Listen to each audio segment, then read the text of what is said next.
Bom dia, meus queridos alunos da turma 801. E aí, tudo bom com vocês? Hoje nós vamos dar início à unidade 4 do livro de vocês, página 347. E nessa unidade nós vamos falar mais aprofundadamente sobre meteorologia. Então, o primeiro ponto aqui da aula de hoje é que nós sabemos, mais ou menos, no nosso dia a dia, pela nossa experiência diária, pelo menos estimar como que vai ficar o tempo. Então, o tempo atmosférico. Então, quantas vezes ao sair de casa aí, por exemplo, nossas mães, nossos pais falaram com a gente: leva o casaco, não esquece de levar o guarda-chuva. E é tiro e queda, né? Que se a gente não leva o guarda-chuva, principalmente, vai chover. Se a mãe fala que vai levar o guarda-chuva e a gente não leva, a gente sabe que vai chover. Mas como que nossos pais, como que nossa mãe, com toda a experiência que ela tem, ela sabe se vai estar chovendo ou não, se vai chover ou não daqui a pouco, ou como que ela supõe que vai chover ou não daqui a pouco. Então, quais características que existem aí na atmosfera que podem supor que o tempo vai virar, que o tempo vai mudar, que vai chover, ou não, que o tempo possivelmente vai se manter estável, que vai ser ensolarado? Então, né, tem várias formas de se avaliar isso. Uma delas é através das nuvens. Então, se a gente não vê muita nuvem no céu, então ainda aí principalmente o sol já vai estar vindo com mais força, com mais intensidade, então vai sugerir talvez que o tempo vai se manter ali um pouco mais firme. Mas aí se a gente vê muitas nuvens no céu, se essas nuvens estão carregadas, cinzentas, então parece que você olha lá para o céu e fala assim: lá para baixo já está aquelas nuvens escuras, o tempo está fechado, né, o termo que a gente usa. Então, isso é um indicativo de que o tempo vai virar, o tempo vai mudar. O tempo virar no caso que vai chover, estava sol e vai começar a chover. Então, nuvens são importantes para essa previsão que nós temos do tempo. Outra forma de se prever é através dos ventos. Então, quando também você está na rua e começa a ventar muito, ventar forte, né, com uma intensidade maior, então você caramba, venta aí, então possivelmente vai estar chovendo. Então, é uma forma de se prever de que está vindo chuva por aí. Só que, obviamente, essas previsões, elas não são nossas previsões, né, assim, visuais, não são tão precisas assim. Então a gente pode achar que vai chover e de repente não vai. Ou pelo contrário, vai achar que o tempo vai se manter firme, sai sem guarda-chuva que a mãe recomendou, e quando a gente pisa na rua, daqui a pouco está começando a chover. Chuviscar, choveu até uma chuva forte mesmo. Então, para que essa previsão que nós fazemos visualmente ela seja melhor, ela seja mais precisa, nós precisamos da meteorologia. E a meteorologia é a ciência pela qual são estudados os fenômenos atmosféricos e suas interações com a superfície terrestre. Então, que fenômenos atmosféricos são esses? Então, as massas de ar frias, massas de ar quente, as precipitações, a umidade relativa do ar, enfim, todos esses fatores são estudados e esses estudos indicam o que essas variações, o que esses fenômenos vão influenciar na nossa superfície terrestre. E, por meio da meteorologia, é possível, então, identificar e estudar as características do tempo atmosférico, que é complementar à climatologia. Então, lembrando a diferença, tem a meteorologia e a climatologia. Meteorologia concentra-se nos fenômenos atmosféricos imediatos, o que vai acontecer ali dias, no máximo semana. Enquanto que a climatologia está relacionada ao clima, então são os estudos dos fenômenos em longo prazo.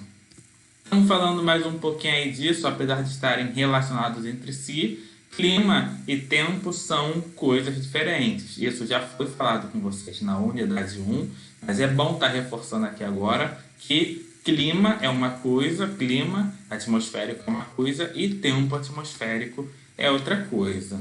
O clima é o conjunto de estados atmosféricos ocorridos em uma região específica ao longo de um período de aproximadamente 30 anos. Enquanto que o tempo atmosférico é o conjunto das condições atmosféricas de um determinado local em um período mais curto, que aí é geralmente de horas, dias ou semanas.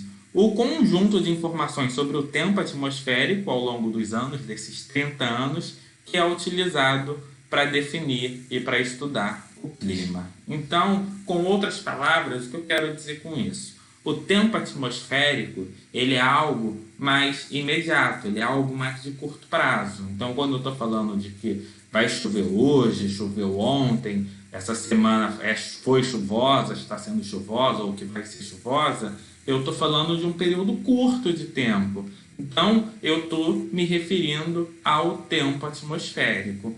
Quando eu falo de clima, para eu definir o clima de uma região, eu tenho que estudar essa região, como é que é o tempo atmosférico dessa região durante aproximadamente 30 anos. Então, eu posso falar que o Rio de Janeiro, em dezembro, ele tem um clima quente. Então, por que eu sei disso? Porque nos últimos 30 anos tem se observado que todo ano, dezembro, no Rio de Janeiro, as temperaturas elas se elevam. Então, é um clima mais quente. Pode ser que um ano ou outro haja uma variação, mas é uma média constante ao longo dos anos. Então, naturalmente, geralmente nessa região, em dezembro, ela é um clima quente. Então, eu já estou falando de clima. Por quê? Porque é algo que eu já sei ao longo dos anos, que todo ano é assim, se repete, é consecutivo, é de longo prazo. Então, aí eu estou falando de clima. Agora, quando eu falo que essa semana que foi quente, ao invés de o janeiro é quente, dezembro é quente, quando eu falo um período específico, curto, essa semana foi quente, essa semana está sendo quente, essa semana será quente por causa da previsão do tempo. Então, eu estou falando de tempo atmosférico. Espero que tenha ficado claro aí para vocês essas diferenças. Então, as condições que determinam o tempo são avaliadas, né, são determinadas por alguns parâmetros, como a temperatura do ar, a umidade relativa do ar, pressão atmosférica, as precipitações, as chuvas, o vento, a direção e a velocidade desse vento, nebulosidades e as frentes e nuvens, frentes frias, frentes quentes e a presença de nuvens. Então, as frases ontem fez calor em Manaus, ontem, e está chovendo em São Paulo, está chovendo nesse momento. Ou ainda, durante a noite faz frio na fazenda. Se referem a tempo atmosférico. Por quê? Porque eles estão acontecendo em momentos, em lugares específicos. Então, é naquele momento específico. Está chovendo hoje, agora em São Paulo. Ontem fez calor em Manaus. É um tempo curto, é muito específico. Por sua vez, quando se deseja falar sobre o clima, é correto dizer, por exemplo, o clima do litoral do Espírito Santo é quente e úmido. Então, indefinidamente. Então, o clima geralmente do Espírito Santo, da região do litoral do Espírito Santo, é quente e úmido. Não tem muito definido esse tempo. Por quê? Porque isso já se sabe ao longo dos anos. Ou outro exemplo, o clima do semiárido nordestino é quente e seco. Então, estudos ao longo dos 30 anos mostraram que, geralmente, nessa região, no clima semiárido nordestino, na região semiárida do Nordeste, o clima vai ser quente e vai ser seco. Então, aí eu estou falando de clima. Tempo atmosférico é algo de curta duração, de um período bem definido, de curta duração. E o clima ele já é avaliado ao longo dos anos e de duração, às vezes, nessas representações mais indefinidas. Como as condições observadas no estudo do tempo ocorrem por toda a atmosfera, ela não pode ser definida, isso é importante, apenas em escala nacional. É importante a realização de um trabalho em equipe, que vai envolver meteorologistas de todo o mundo, que observem o tempo continuamente, coletem e compartilhem seus dados e informações. Então, observem que dentro do próprio Brasil, não precisa nem ser em outros países, só a nível nacional, só a nível dentro do nosso país, o clima, o tempo atmosférico, ele é diferente em cada região. Quando a gente vê a previsão do tempo, por exemplo, é sempre informado que na região sul do país está vindo uma frente fria e pode ser que no Nordeste esteja um calor tremendo. Então, eu não posso falar que o Brasil... qual é a previsão do tempo? Amanhã no Brasil vai chover. Não, porque não vai chover no Brasil inteiro. Tem regiões específicas onde vai ter chuva dentro do Brasil e tem regiões que possivelmente não vão chover. Então, isso não pode ser tratado de uma forma global. E que cada estado tenha que ser, enfim, dentro nacionalmente, né? Tem que se bater essas informações. Então, aqui tem uma previsão da região sul, região nordeste, e isso tem que sempre se comunicar entre si, essas informações, tanto a nível nacional como a nível global. Então, também do Brasil a nível de outros países. Ok? Alguma dúvida até aqui? Então, vamos seguir que ainda está molezinha, né? E falando aí da previsão do tempo, ela é feita através de estações meteorológicas. Então, o estudo da meteorologia ela é feita através de estações, de espaços, de estruturas que vão avaliar todas essas características que foram faladas anteriormente: vento, umidade, precipitação, enfim, dentre outros fatores. As estações meteorológicas elas estão distribuídas por todo o mundo, mas a montagem e a forma de medição elas têm que obedecer às regras estipuladas pela Organização Mundial Meteorológica. Então, dessa maneira, garante-se que todas sigam o mesmo padrão, podendo ser consideradas confiáveis e obtendo reconhecimento mundial. Então, como assim? Então, eu tenho estações meteorológicas espalhadas por todo o mundo, no Brasil, na China, nos Estados Unidos, na Rússia, e só que cada uma pode fazer do jeito que quer. Vou avaliar aqui as previsões, né, as estimativas, os fenômenos que influenciam o tempo atmosférico, cada um da sua maneira. Não, tem uma regra mundial que foi definida pela Organização Mundial Meteorológica que fala, para avaliar a atmosfera, o tempo atmosférico, os fenômenos associados ao tempo atmosférico da sua região, vocês têm que seguir tais parâmetros, tem que seguir certinho isso aqui. Por quê? Para quando o Brasil passar a informação para os Estados Unidos, esses parâmetros eles sejam semelhantes. Então, a forma que se avaliou no Brasil, a forma que se avaliou nos Estados Unidos, seja semelhante ao que se avalia na Rússia, que se avalia na China, e assim os dados eles são uniformizados, eles são mais confiáveis, por assim dizer. E há vários tipos de estações meteorológicas, como as convencionais e as automáticas, que devem ser instaladas em áreas abertas e livres de qualquer barreira que possam interferir e acabar influenciando nos sensores. Então, o ideal é que isso seja feito, essas estações elas sejam montadas em regiões abertas, porque, enfim, hoje em dia a gente tem muitos prédios, satélites, enfim, da TV a cabo, por exemplo, entre outros fatores que essas barreiras podem influenciar um pouco na medição. Os prédios podem desviar vento, enfim, muitos fatores que acabam influenciando. Diferenciando a estação meteorológica convencional da estação meteorológica automatizada, na convencional ela contém a estação meteorológica convencional, ela contém um abrigo meteorológico, tipo uma casinha branca, que aí obedece às determinações da Organização Mundial Meteorológica. Então, por isso, elas têm ventilação e disposição adequada para poder abrigar todos os instrumentos que são instalados internamente e além do espaço, né, que vai ter para instalar os equipamentos externos, do lado de fora da casinha. Nesse tipo de estação, por que ele é chamado convencional? Nesse tipo de estação é necessário uma pessoa, um meteorologista, que deve manualmente medir e anotar os valores de cada instrumento 4 vezes ao dia. Então, em horários pré-definidos, enviá-los a uma central meteorológica. Então, 4 vezes ao dia, vamos colocar aí, por exemplo, 6 da manhã, meio-dia, 6 da tarde, meia-noite. Então, a cada 4 horas, a cada intervalo de horas, aí a cada 6, 12 horas de intervalo, o meteorologista tem que ir lá no aparelho e avaliar a umidade X, a temperatura está tanto, a umidade, a pressão atmosférica está tanto, e aí enviar para uma central de meteorologia. Então, ele é feita, toda essa medição é o aparelho que mede, mas o envio de dados ele é feito manualmente. Eu tenho que anotar e enviar para a estação, enfim, para a central, né, meteorológica, os valores que eu obtive.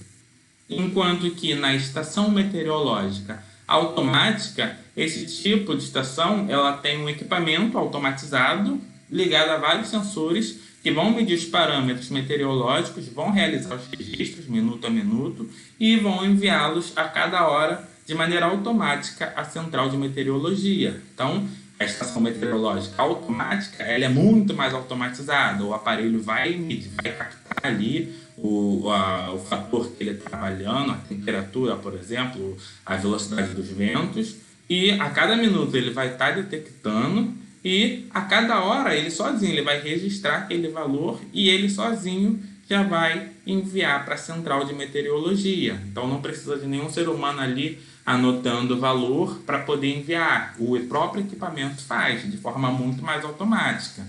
Essas estações meteorológicas são capazes de medir temperatura, direção e velocidade do vento, volume da chuva, umidade atmosférica, evaporação, tempo de incidência solar e intensidade também dessa radiação. Então ele avalia o tempo e a intensidade da radiação solar.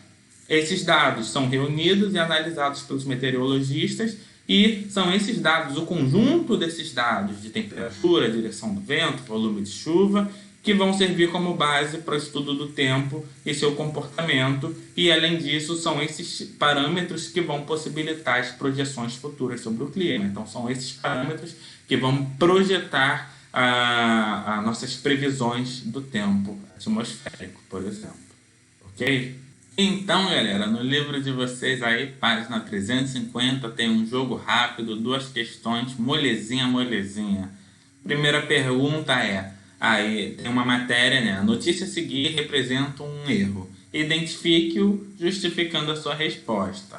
Aí tá lá a matéria. Variações climáticas identificadas nos últimos dias. Esse é o título. No fim de semana, foram identificadas alterações na umidade relativa do ar, na pressão atmosférica, na temperatura do ambiente, em virtude da ocorrência de uma frente fria, fenômeno raro nesta época do ano. Houve chuva forte em alguns bairros da cidade. Então, qual é o erro que tem aí nessa matéria? Vocês conseguiram captar? Conseguiram perceber? Desde o título até a matéria em si? Então, respondeu certo quem respondeu esse ponto aqui, ó. Variações climáticas identificadas nos últimos dias. Essas variações que foram identificadas de umidade relativa do ar, na pressão atmosférica, na temperatura, que ocorreram nos últimos dias, não foram variações de clima, foram variações de tempo atmosférico. Então, o erro é variações climáticas. A pessoa que redigiu a matéria, ela teria que escrever variações no tempo atmosférico foram identificadas nos últimos dias. Por que isso? Porque a variação de tempo atmosférico é aquele que se avalia em um curto período de tempo. E a climática são aquelas que demoram 30 anos. Então, se essas variações ocorreram nos últimos dias, elas são variações de tempo atmosférico e não variações do clima. O clima da região é aquele constante ao longo dos 30 anos. Só que naqueles dias, naqueles últimos dias, enfim, não era o comum de se acontecer, houve uma alteração, mas aquela alteração foi no tempo, foi naquele período curto. E não é algo que se repetiu ao longo dos 30 anos para ser considerado clima. Ok? E a segunda questão, como é possível diferenciar uma estação meteorológica convencional de uma automática? Também muito simples. Na estação meteorológica convencional, há necessidade da presença de um meteorologista que vai estar registrando os valores 4 vezes ao dia e enviando a uma central. Enquanto que na estação meteorológica automática, os próprios equipamentos que registram, enfim, as variações, os fenômenos atmosféricos, enviam diretamente os dados para a central, sem a necessidade de um meteorologista para estar registrando esses valores. Ok? E agora nós vamos falar dos instrumentos de medição meteorológica e os parâmetros que eles avaliam. Então, basicamente, nos estudos de meteorologia, quais parâmetros são avaliados? O primeiro dele é a temperatura. E qual o equipamento que registra, que mede temperatura, afere temperatura? Então, o mais usual é o termômetro. Então, há 2 tipos de termômetros, por assim dizer. Aqueles que indicam a temperatura do exato momento em que é medida, é o mais usual da gente ver. E existem outros tipos de termômetro que vão verificar as temperaturas máximas e mínimas daquele dia. Então, qual foi a menor temperatura registrada e qual foi a maior temperatura registrada no dia? Então, é um equipamento, é um tipo de termômetro. E tem aquele que avalia nesse exato momento, se eu olhar, qual é a temperatura. É aquele geralmente que a gente vê até, enfim, nas ruas, aqueles termômetros que tem o relógio, tem o termômetro junto. Então ali ele está avaliando, ele está mostrando qual é a temperatura naquele momento. E é importante mencionar que tem equipamentos, isso vai servir para os de temperatura, mas de outros fatores também, que além de medir, né, fazer a medição, por assim dizer, aferir, fazer a medição naquele momento, ele consegue registrar o valor, ele consegue guardar, anotar, por assim dizer, deixar anotado de alguma forma, deixar registrado aquele parâmetro. Então, no caso da temperatura, existem equipamentos que, além de aferir a temperatura, vai indicar. Então, são agora um exemplo, né? São agora 9 horas da manhã. Então ele vai indicar que ele vai registrar, ele vai deixar anotado que 9 horas da manhã a temperatura foi de 30 graus Celsius. Às 9h05 a temperatura foi de 30 graus Celsius. Às 9h10 foi de 29 graus Celsius. Então, se o aparelho, além dele fazer a medição, ele guardar esse registro, ele fazer o registro, aí já não é mais o termômetro, ele vai ser chamado de termógrafo. Então, já é a dica que eu dou para vocês, isso vai acontecer nos outros equipamentos também. Aqueles que geralmente fazem o registro, fazem a medição e guardam o registro, guardam o valor que foi anotado, eles têm a terminação final de grafo. Então, no caso, em vez de termômetro, é termógrafo. Tem essa terminação grafo. É os que guardam, registram os valores ali dentro dele. Então, eu posso esperar de noite, 10 horas da noite, mas se eu pegar o termógrafo, eu vou saber qual foi a temperatura de 10 horas da manhã. Com o termômetro, não. Eu vou saber exatamente qual é a temperatura de 10 horas da noite, apenas. Ok? Para avaliar vento, então nós já tínhamos estudado anteriormente que nós temos o anemômetro, que é aquele instrumento que é capaz de medir a velocidade do vento em metros por segundo. Então esse aqui, ó, que eu estou circulando para vocês na imagem. Mas esse equipamento ele também pode apresentar, vinculado a ele, uma peça semelhante ao anemoscópio que vai indicar a direção do vento. Então ele consegue, além de avaliar a velocidade, ele vai avaliar a direção do vento. E quando ele faz essa medição e registra, ele consegue guardar a cada hora diferente qual foi a velocidade, a direção do vento, o equipamento é o anemógrafo. Ok. Outro parâmetro avaliado é a pressão atmosférica. A pressão atmosférica ela é medida por um instrumento que é chamado de barômetro. O barômetro, então aqui, ó, que está na imagem de vocês também aqui que eu estou circulando, ele é um aparelho que é composto por uma coluna de mercúrio muito semelhante, parecido com um termômetro, e no interior do tubo dele, a boca dele aqui, ó, aberta, está virada para baixo e numa bacia que contém mercúrio também. Então aqui eu tenho a medição, tem o mercúrio aqui dentro dessa coluna, né, de vidro. E aqui na bacia, onde ele está virado para baixo, eu também teria esse mercúrio. E aí, dependendo da pressão do ambiente, essa coluna interna, ela pode aumentar ou diminuir, e isso vai indicar a medida em milímetros de mercúrio de pressão atmosférica.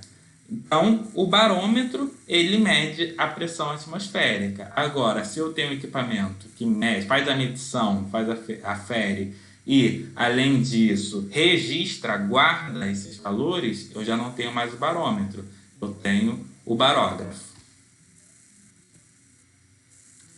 Para a evaporação, a medida da evaporação da água em corpos d'água, enfim, em corpos d'água de forma geral, é realizada por evaporímetros e tanques de evaporímetros. Então aqui também é muito simples. À medida que a água evapora, então aqui eu tenho um tanque evaporímetro, eu tenho uma régua, por assim dizer, ali indicando qual é a altura que ele está, e à medida que a água evapora, vai ocorrer a variação na medição em micrômetros. Então ela está em micrômetros, não chega a centímetros, são aqueles tracinhos menores da régua.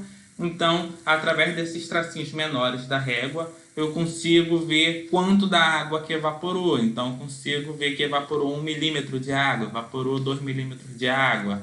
Então, essa medição de evaporação, muito simples, é feita por esses tanques evaporímetros. Podemos avaliar também a umidade relativa do ar. E aí o parâmetro responsável por medir a umidade relativa do ar, o equipamento, é o guardem o nome, psicrômetro, que é composto de 2 termômetros, aqui ó, também na imagem do livro de vocês, página 351, acho que está aqui, já está na 352, 2 termômetros que estão dispostos lado a lado, e um termômetro, ele é seco, ele está sequinho, sem problema nenhum, e o outro termômetro, ele está envolvido por uma gaze, e essa gaze está molhada, ela fica permanentemente molhada. Então, pego a base, aquele bulbo, aquela região que a gente pensa naqueles termômetros caseiros que a gente coloca debaixo do braço. Então, aquele bulbo, eu pego ele, eu cubro com uma gaze e molho, deixo essa gaze molhada. A evaporação da água na gaze vai fazer com que esse termômetro de gaze ele indique uma temperatura inferior ao do bulbo seco. Então, essa diferença das temperaturas me diz a umidade relativa do ar. Se eles chegam a valores iguais, se o do termômetro seco está igual ao termômetro úmido, eu sei que a umidade relativa do ar ela está 100%, está totalmente saturada, por assim dizer.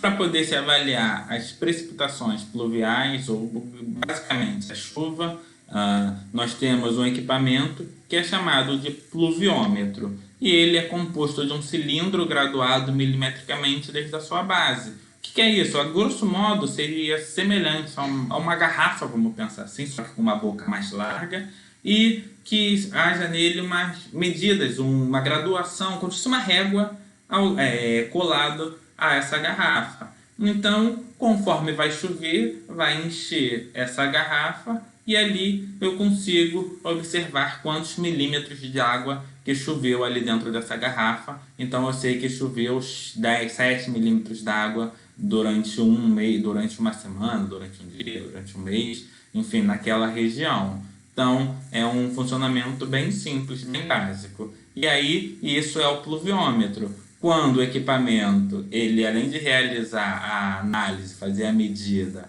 ele consegue fazer o registro, eu tenho o pluviógrafo.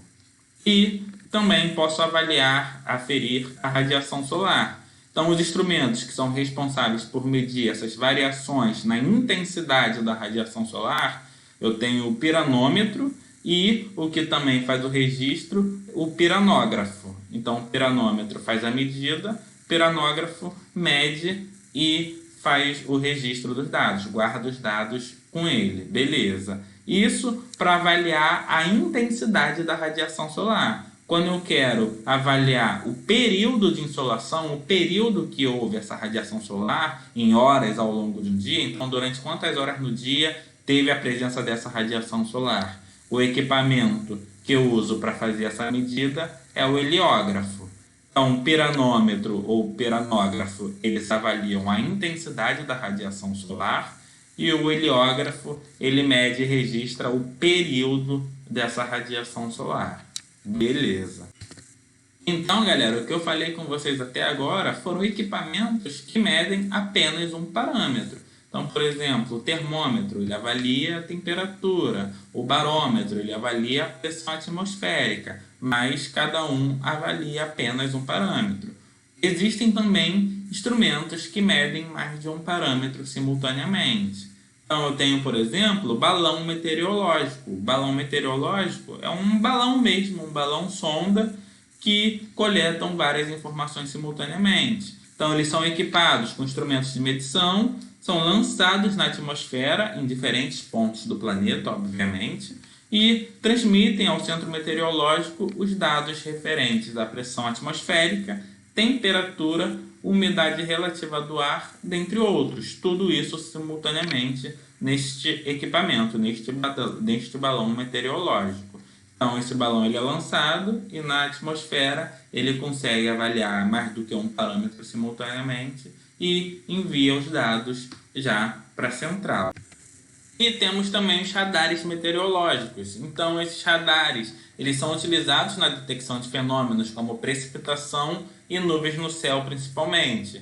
Como é que eles funcionam? Eles emitem ondas e o seu funcionamento ele apresenta muita semelhança com o sonar de um morcego, com a ecolocalização que é realizada por um morcego. Então, não sei se vocês sabem, ou isso pelo menos sabem, os morcegos são de hábitos noturnos, geralmente ficam em cavernas, lugares muito escuros. Então, como é que os morcegos enxergam, né? Ó, entre aspas, enxergam? Eles emitem ondas sonoras que não são, nós não conseguimos ouvir, mas eles emitem ondas sonoras para frente, para o ambiente. Então, ele emitiu essas ondas sonoras. Se não houver nenhum obstáculo na sua frente, essas ondas não vão voltar. Então, o morcego vai seguir o seu caminho. Agora, se eles emitem essas ondas sonoras e aparece qualquer coisa na frente dele, qualquer objeto, um inseto, um animal, uma fruta, uma árvore, essas ondas sonoras que eles emitiram, elas vão refletir no objeto e vão voltar para o morcego. Então, o morcego vai observar que ele está emitindo aquelas ondas sonoras, mas está voltando para ele. Então, ele vai conseguir observar ou descobrir que tem algum obstáculo ali na frente dele e vai conseguir desviar do caminho ou vai conseguir atacar, se for uma presa que ele quer, uma fruta que ele quer, por exemplo, está ali pegando para se alimentar. Então, é assim que funciona essa ecolocalização dos morcegos. E no radar meteorológico, o funcionamento ele é semelhante, por assim dizer. Então, as ondas eletromagnéticas são lançadas na atmosfera e, se entrarem em contato com gotas d'água que formam, por exemplo, as nuvens, essas ondas elas vão voltar para o equipamento. Então, quanto mais livre, quanto mais distante essas ondas sonoras forem sem encostar em gotas d'água, então indica ali a distância das nuvens para a superfície terrestre, ou se há ou não a presença de nuvem, e também se há a presença dessas gotas d'água que formam as precipitações, as chuvas, se há ou não ali, enfim, a presença de precipitação, se está chovendo ou não. E há também, aí muito mais moderno, muito mais caro, os satélites meteorológicos. Então, são satélites artificiais que são lançados no espaço pelo ser humano, eles ficam orbitando ali a Terra e coletam informações sobre parâmetros de tempo e enviam também, isso é importante, isso é interessante, legal, enviam imagens que vão estar auxiliando nos estudos da meteorologia. E aí eles são capazes de verificar a temperatura, a umidade relativa do ar, rastreia o movimento das nuvens, do sol, das massas de ar, entre outros. E, além disso, eles conseguem captar os efeitos de poluição, focos de queimada ou ainda o aumento do desmatamento nas florestas. Então, é um equipamento muito mais preciso, muito mais caro e também muito útil. Ok, galera? Então, galera, por hoje é só. Esse foi o conteúdo da aula de hoje. Espero que vocês tenham entendido, que tenham gostado. Deixei para vocês no portal exercícios, então façam o exercício do portal. E qualquer dúvida que tenha ficado, tanto do exercício quanto da aula, eu estou disponível no WhatsApp, aí no grupo do WhatsApp, para responder, tirar a dúvida de vocês. Ou, se preferirem, daqui a pouco na nossa aula ao vivo no Hangout Meet, que aí a gente vai tirar todas as dúvidas e vai fazer também a correção dos exercícios. Ok, galera? Então é isso. Um abraço.